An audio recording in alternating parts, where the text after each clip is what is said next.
actually there's some California state-specific propositions that we shouldn't ignore. So I think we should take some time to just take a deep dive into them, even though we can't have Lauren and Camry with us to unpack them. Talking about Proposition 22, many of us use rideshare apps, maybe have taken an Uber or a Lyft one time. And over the past few weeks, if you've turned on your television, you've probably seen an advertisement for Proposition 22 because it's really attracted a lot of attention.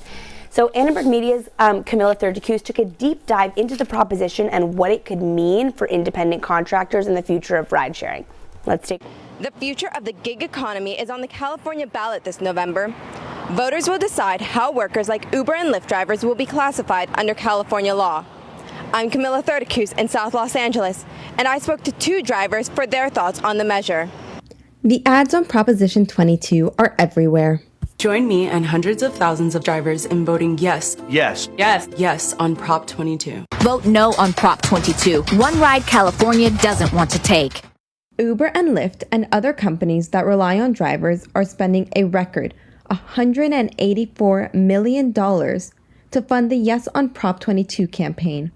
They want to overturn a California law that makes their drivers company employees instead of independent contractors, with higher wages and benefits. Some drivers say they like the flexibility a Yes on Prop 22 offers. The independence of being able to work when I want and where I want, as I have grandchildren and elderly parents, and so I can care for them. And this gives me the ability to juggle all of these things. Drivers against Prop 22 want workers' compensation, paid sick leave, and a minimum wage paid for all hours worked, including wait times in between rides. State of California has ensured that, we should be treated as decent employees, make a decent wage, and the flexibility is not an issue.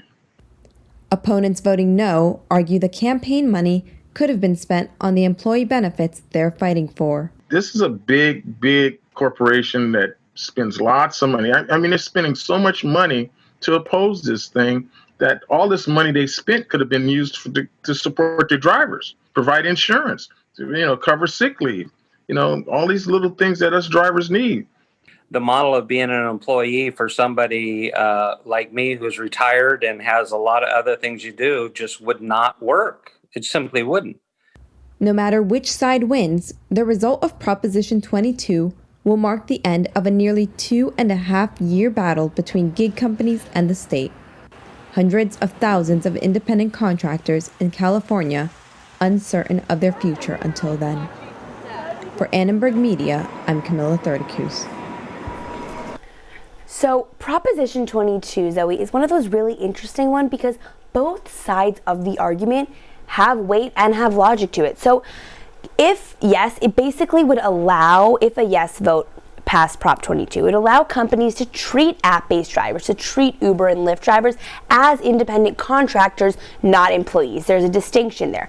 And so basically, as independent contractors, drivers have more flexibility, but they don't have as many of the benefits and protections as employees. I think another important thing to consider here is the driver's side of the proposition. Some of the drivers who work these, quote unquote gig jobs can't afford to be full time due to other responsibilities, whether they're, putting themselves through school, getting a degree, caring for a family member, or even working another job.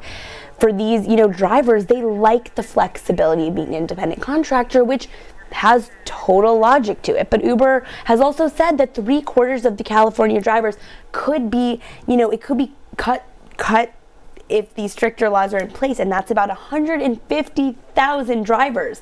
And riders' prices would also increase across the state. Thank you for clarifying that, because this is one of those props that I felt the language was really hard to parse out. Totally. And I almost feel like they do that on purpose so that some people don't really take their vote seriously.